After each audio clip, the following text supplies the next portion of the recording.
So, hi everyone. Thanks so much to Autodesk for hosting and for all of you for coming out today. Really excited that we have a full house. My name's Bonnie. I'm going to be giving you an overview of React Native today. Before I begin, though, I want to get a bit of a feel for the room. So raise your hand if you've worked with React before. Okay, good, as expected. If you haven't, that's also cool. Raise your hand if you've worked with React Native before. Okay, some hands. Normal, quote-unquote, native iOS dev. Couple hands. Android? And how about people who have done a different kind of cross-platform framework like Cordova or Titanium or something like that? Also a couple hands. All right, cool. So yeah, today I'm basically going to be talking about React Native, what it is, why you would use it, and what it's like to actually use so that you get a bit of an idea of what it's like as a developer. Before we start, a little bit about me. I'm a software engineer based here in Twitter, in New York, working at Twitter. I do back-end work there, ironically, so very little to do with React. And I'm also the author of Learning React Native, which is a book that came out with O'Reilly last December. So having just wrapped up that project, I've been pretty much heads down in React Native for a while now. If you want to continue the conversation later, I am on the internet, as you would expect from a Twitter engineer. You can find me on Twitter. I'm at Brindell, and also online, bonnieeisman.com. I'll post the slides to the meetup group later, but you can also access them from the link at the bottom. Cool. All right, so to start things off, figured we'd begin with the big question. What is React Native? Why should you care about it anyway? And so this is pretty much React Native summed up in one sentence. So it's a way of using JavaScript to write truly native cross-platform applications for iOS and Android. And there's a lot that's baked into that sentence, right? First of all, you're going to be using JavaScript, which is a little bit weird because we're talking about mobile development, right? The second part, you're going to be writing truly native apps that are cross-platform. And so by truly native, I mean it's not going to be like a lot of other solutions that you might have seen before, where what you're really writing is a glorified web page, like it's just a web view wrapper that then becomes a mobile app. For React Native, you're actually writing something that's executing like a native app, which is where it gets the name. Cross-platform, your code will run for both iOS and Android. Typical code reuse percentages that I've heard from people using React Native in production vary from 80% all the way up to 100%. I've released a flashcard app in both the App Store and the Play Store with 100% code reuse. It's actually a thing that you can do. It's not just hand-waving magic. And we'll talk more about how that's possible. So that's sort of the pitch at the high level. Let's dig into a little bit more about how that's possible and what it means. So to talk about React Native, first we have to talk about React, because React Native is really just React brought to mobile. And React, of course, as many of you know, phrased most basically, it's a JavaScript lib for building user interfaces. We can get into the details of like why it's interesting or why to use it, but like this is the basic argument, right? It's what it's for. And so Facebook open sourced React in 2013. It's been sort of climbing in popularity pretty steadily since then. It's pretty quickly become a very popular choice for people building front-end web applications, so that's cool. And the main thing that really sets React apart from a lot of other frameworks is this idea of components. This is like the major thing you have to learn in order to work with React apps, right? So in React, your user interface is actually just a function of these two things, properties and state. And so it's really actually, whether or not you realize it, a very functional pattern to building things. So your React component describes how something should look based on these properties, and it spits out a description of that user interface. You don't actually touch the web page, right? We're not editing the DOM ourselves when we use React. This is a bit of a difference from some other frameworks, and it's something that actually makes it possible for us to get to something like React Native. So you describe your UI with React. React handles the rendering for you. That's how we get a lot of the nice things that makes React really popular, right? So people talk about React being super performant. People talk about it like encouraging you to write better code. A lot of that is because of this pattern where you're just delegating a lot of the really hard work to React. And the key insight that lets us get from there to React Native is that you don't have to render to the DOM. So the document object model, the web page, is not something you touch when you do React stuff. React builds up an internal representation of what your application should look like, and it goes and does that for you. But because it already has that internal representation, what it does next, whether it's editing the DOM or editing something else, that's like a totally separate thing. We have this very clean abstraction layer.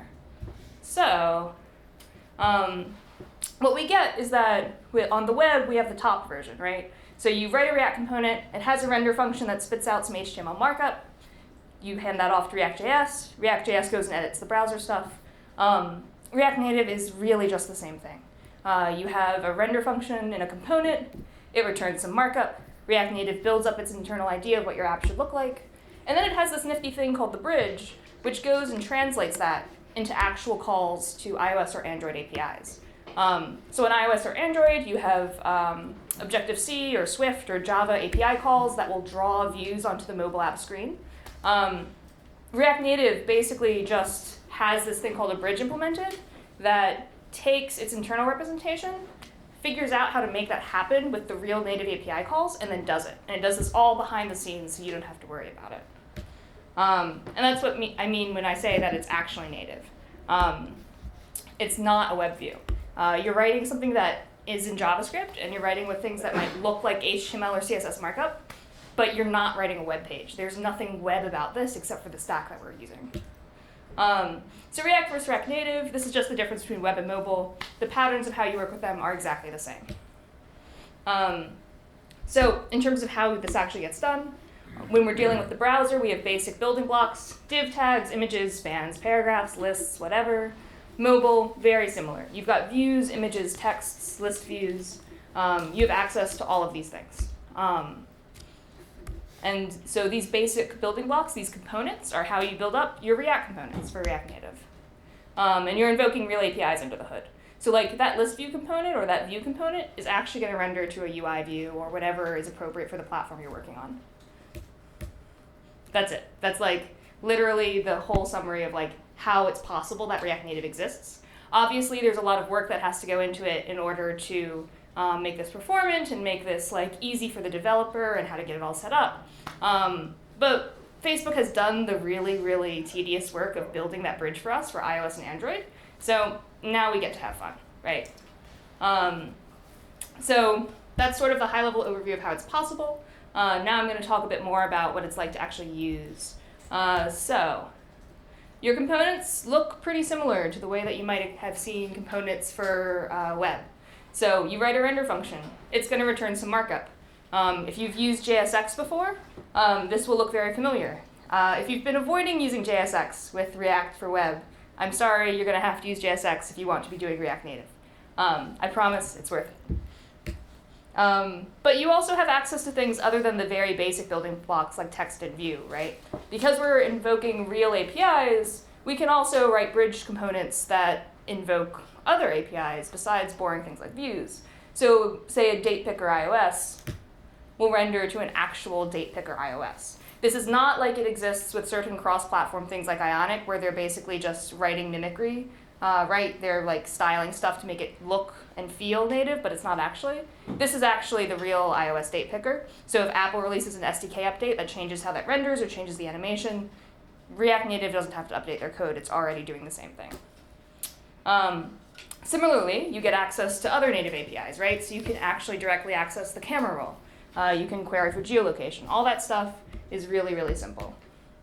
One of the big questions that trips people up is styling, right? So iOS and Android have very different approaches to layout. They have different styling APIs. There's like a lot of similarities, but there's not a one-to-one mapping. So to use React Native, we need a unified style API. And the answer is actually something that looks a lot like CSS. So I went looking for CSS GIFs. And so this is the first one I got, which is pretty accurate. If, you know, I've worked in fairly large CSS code bases, and they always end up like this. This is the other GIF I found from Giphy when I asked for CSS, and I think a prickly pufferfish is a pretty good, like, you know, embodiment of what CSS is. So if you want to read about the problems of CSS, if you haven't experienced this firsthand yourself, there's a link in the slide there. CSS is great in some ways, right? It's a declarative API. It's very intuitive and easy to learn how to do your first things like background color red or whatever the first time you touch a web page. There's also lots of really great ways to end up in a situation like this. So what React Native does is it tries to keep a lot of the nice parts of CSS, right? The legible bits where like You describe how you want something to be, and then the universe orders itself that way. But it tries to get rid of a lot of the parts that make it easy to shoot yourself in the foot. So what you're going to be writing is actually a bunch of JavaScript objects where the keys are CSS properties and then the values are their values. But a lot of the really nasty bits are stripped out. So like when you do positioning, you're just going to be dealing with Flexbox, maybe a little bit of absolute positioning, but mostly just Flexbox.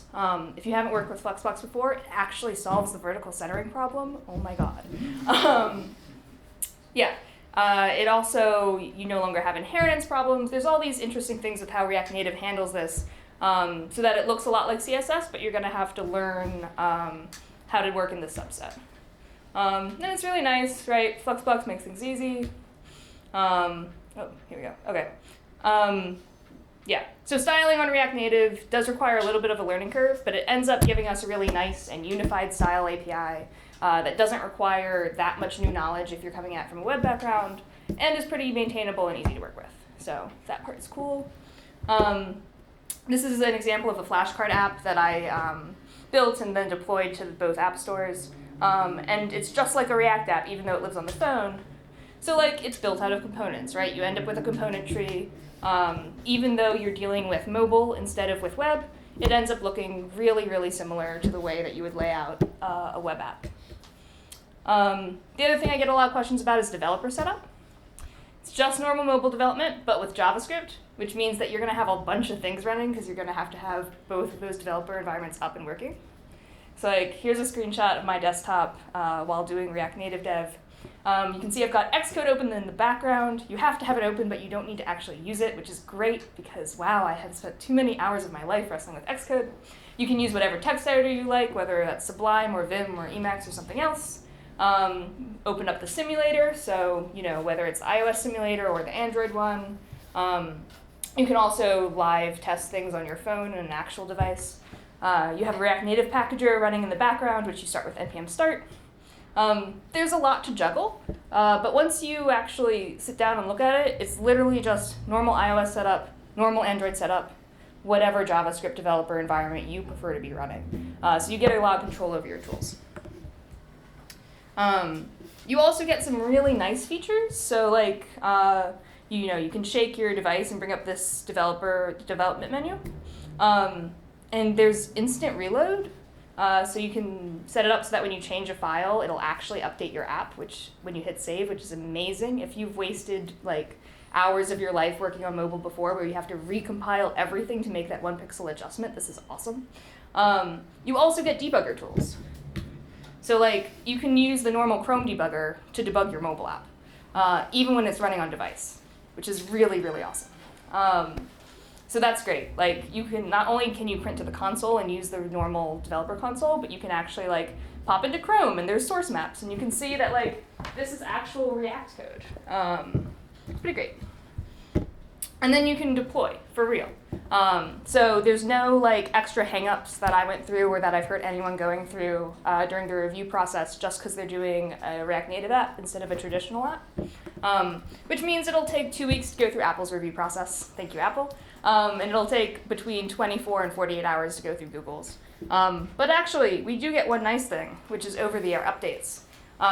So Apple actually has explicitly stated, and seems to be sticking to it, that if you have a JavaScript-only update to your app, you can skip the review process.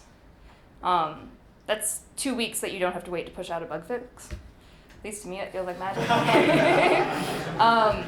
And so these are some of the, Exponent, Code Push by Microsoft. There's a couple of different people who are trying to solve this problem and have actual working solutions to it that people are experimenting with, where you can make it so that your app just, phones home and downloads the new build, and suddenly you don't have to wait for the user to update it. Which, if you've done mobile work before and you know the pain of supporting like 50 different versions, is pretty magical. So, there's a lot to love about React Native, and it really changes the way that we do mobile development. It makes things easier on you as a developer, it lets you move faster, and it lets you work from one unified code base. So these are all pretty great things. And for the most part, working with it is just like working with React, but now you're on mobile. You still get native performance and look and feel because you're working with actually like native API stuff. You have native API access, and development is faster. So it's pretty much win-win. So what's the significance of all this? Mobile development as it currently stands is pretty difficult. In a lot of ways, it's a hostile developer environment. There's a lot of arcane knowledge you have to develop. It's hard stuff to learn, and it's really hard to build excellent mobile apps. And the developer experience for that matters because, like I've heard the joke before that good programmers are lazy, right? A lot of programmers are lazy, and we're going to naturally tend towards building what's easy. So when our tools make things easier for us, we can build better things. Those tools need to solve real problems for you.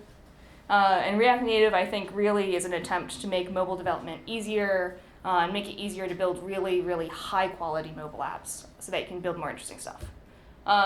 So you get a bunch of advantages from this. So first one is no more silos. Your iOS team and your Android team and your web team don't have to all sit in separate corners of the office and never talk to each other and never contribute to each other's code bases. You can merge your mobile teams. And then even though you can't yet target web with React Native, a lot of the companies I've talked to that are doing this actually have their developers contributing actively to both web and mobile now, which is awesome and means that you don't have to separately have 3 teams developing the same exact set of features and moving in lockstep despite not being able to speak each other's language. You get that code sharing without compromising on quality. So it's not like the whole wrap it in a web view method where you're going to have lower performance because of it. The feedback loop is shorter. You don't have to wait for 10-minute builds between edits to your app. And you get more tools. So your developer tools are a little bit, they're different. If you're used to JavaScript debugging, it'll all be quite familiar and comfortable. And you can still dip back down to Java or Objective-C when you need to and write something that's actually native if you're doing something like really intense graphics processing or something like that, and then still have that be usable from React Native, which is really neat. I spent a chapter of the book talking about this specifically because it's really cool that you're able to extend the framework when it no longer does what you need. So that's the hype. That's sort of the pitch for why React Native is really cool. So what's the catch, right? There are some open sort of problems or things that aren't quite where they could be. People are still trying to figure out best practices around building hybrid apps. The Navigator API for switching between screens fluidly is definitely a work in progress. It's totally usable and it works, but as a developer experience, it's not the most intuitive API.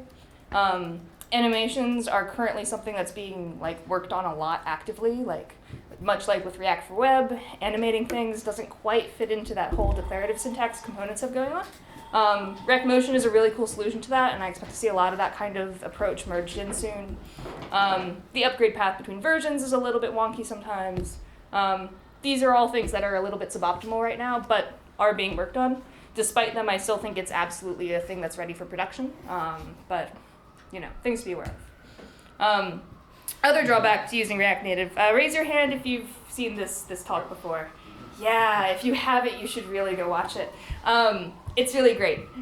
People like to bash on JavaScript. I am super impressed with what the JavaScript community has been able to do. JavaScript is still sometimes a bit of a silly language. There will be people who look at you like you're crazy for moving to JavaScript for your better mobile development. Despite that, right? I think that people often use stuff like this as a reason to sort of dismiss out of hand tools that can be really useful and that do solve problems, even and maybe especially when they're using a language like JavaScript. So this is a really cool graph that was floating around as a result of a Medium post recently. So this is a Google Trends graph. iOS development versus React Native. React Native only came out a year ago. Literally, I think a year ago, you could not have public access to it. And we've already seen that it's starting to eclipse normal iOS development in terms of search and in terms of interest. That's huge. And I think it's because React Native delivers a really strong value prop over normal iOS dev and normal Android dev. I expect to see a lot more of this kind of thing coming up. There's lots of folks using it. These are the people, some of the companies that have actually released apps with it. So we've got SoundCloud, Facebook, obviously, Discourse, Palantir, TaskRabbit. All these people are using React Native in production. I know a lot more companies are currently evaluating it and moving forward with sort of pilot programs. Some of them are doing pure React Native development. Some of them are mixing React Native into their like flagship apps, just in like small pieces and seeing how that works, because you can write hybrid applications. You don't have to bet the whole farm on it and do a total rewrite. So I expect this list to grow a lot. Keep in mind again that we're only a year into React Native, so things are still developing.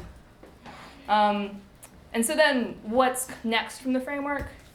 So one thing I'm curious about is to see where it goes next, like kind of literally, because anyone can write a bridge. So some people are working on like porting React Native to web so that you can literally have one code base, which is like this beautiful like snake eating its own tail thing. I've also seen projects to port it to desktop for Windows and Mac OS X. So you can write desktop apps with it. I fully expect someone to port it to like their DVD player or Apple Watch or something soon. Anyone can do it, so it's kind of going to be interesting to see what the open source community decides to do. More solutions to common problems, so that's stuff like gesture handling, animations, over-the-air updates. These are all sort of things where we have solutions that work, but I expect them to get a lot easier to use, and I expect the community to converge on them over the next year. It'd be great to get tool simplification down. Like, do I really need to be running 8 programs to compile my app? As it stands right now, you have a simple start script that handles all of that for you, but we could get better. And then, there's a lot of open questions. It's a very young framework, and I think we're going to see a lot of development. So on that note, I think the future for React Native is pretty bright. Onward to glory.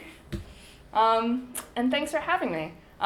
So you can find me on Twitter if you want to ask me more questions. I'm at Brindell. You can also get 40% off my book with code OFFD if you buy it from O'Reilly. And on that note, thank you for having me, and we've got time for some questions, I think. Yeah? Cool.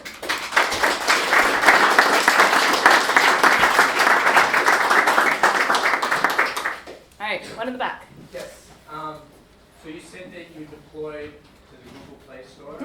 Mm-hmm. How was that experience, the deploying the Android app? Curious about that. Surprisingly great on the Google side, actually. So before working with React Native, I had professional experience with iOS and Android at Google and Fog Creek Software, respectively. So I was sort of knew what to expect from that. On the React Native end, you just bundle up your app. Like there's like a 2-line command that you grab from the docs. It creates an APK. You upload the APK. The process is totally normal after that. So yeah. Easier than the Apple Store. Yeah, easier than the Apple Store. The Apple Store process was exactly what I expected. Yeah. Earlier you mentioned, I guess, at 80 to 100%, I guess, code reuse. Did you find any common themes in the 20% that didn't transpile? So, a lot of that comes around whether or not you want to take advantage of platform-specific features or platform-specific UI.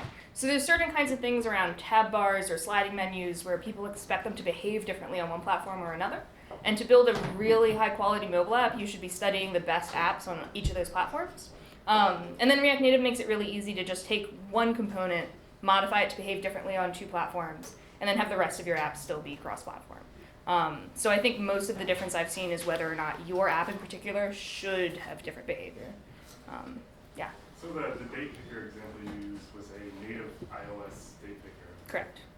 In your code, do you have things like if iOS drop this in, or if Android drop the native Android one in, or is it you more split them up into different files and modules? So you can do either. The most common approach I've seen is if you have one folder for a component, you can have a .ios and .js and a .android.js, and then React Native will load the appropriate JavaScript file. But you can also do checks like actual explicit conditionals in your JavaScript to say things like, if I'm on this platform, or if the screen is this size, that kind of thing.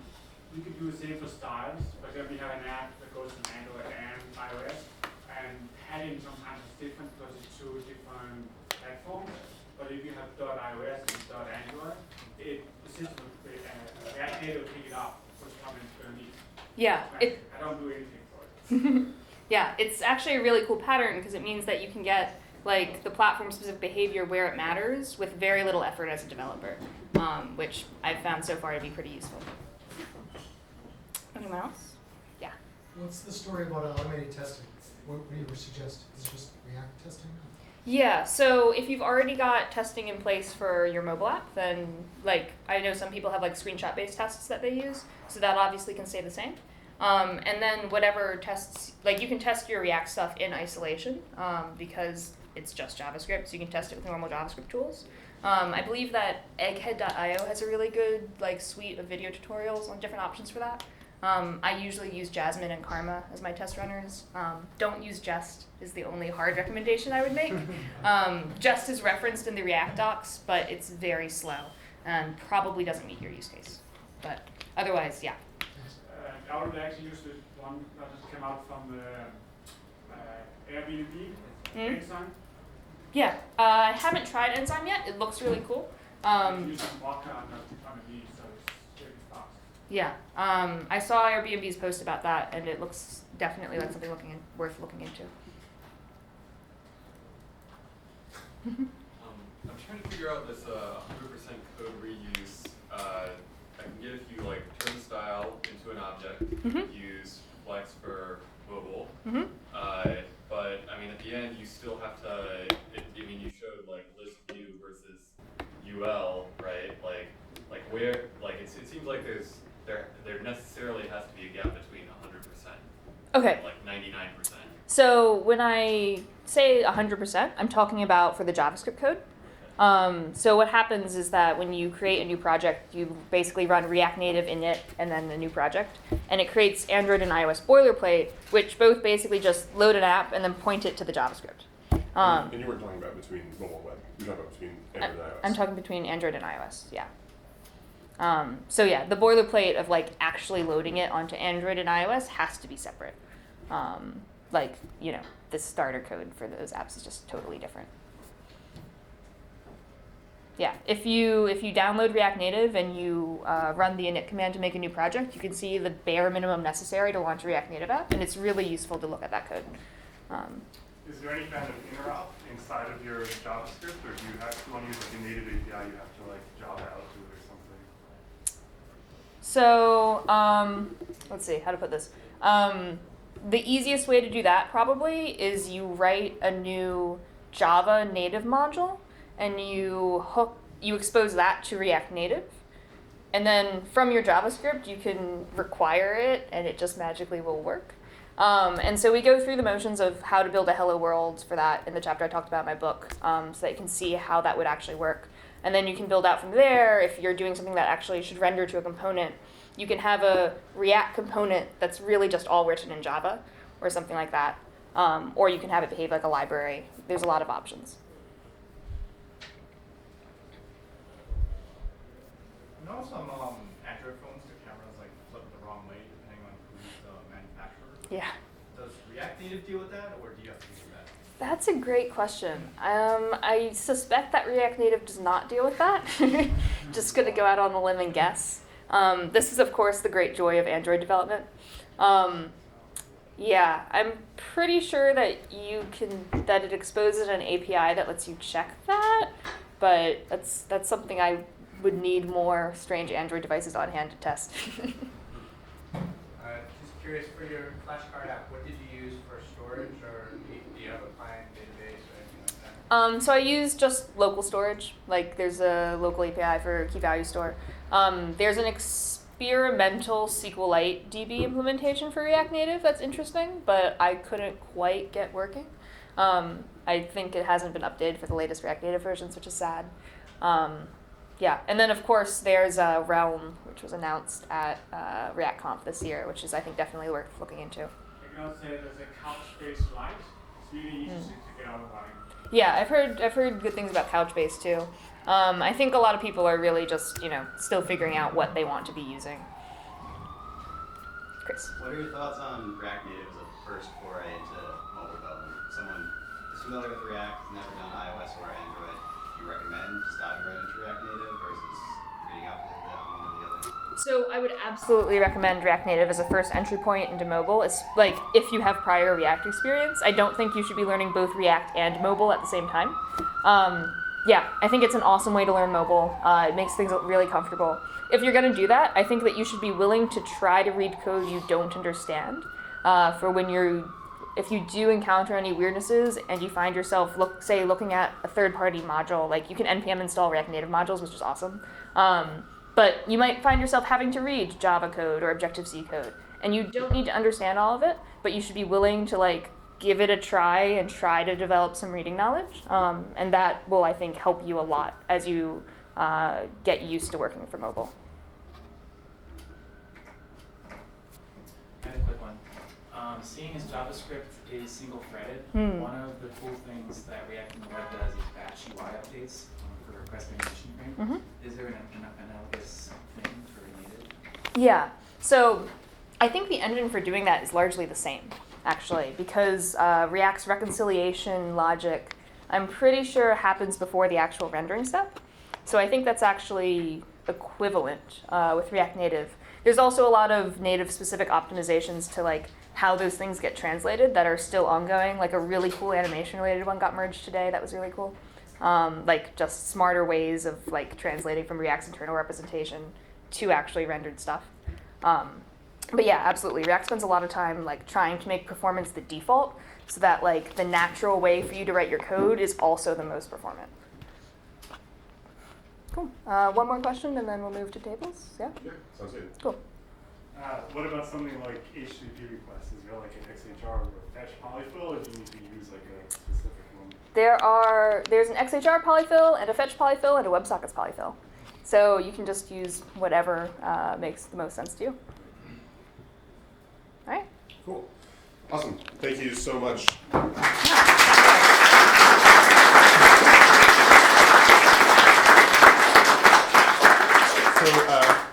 So obviously, buy her book at 40% discount, which I will do. And all slides are available online. And you mentioned that the flashcard app, it's flashcards. That source code is available online as well, and it's 100% across Android and reusability across iOS and Android. Yeah. So that's an interesting example to take a look at. Yeah, so my GitHub is Bonnie E, one word, and you can find under Learning React Native is all the code samples for the book. They're all up there. Awesome.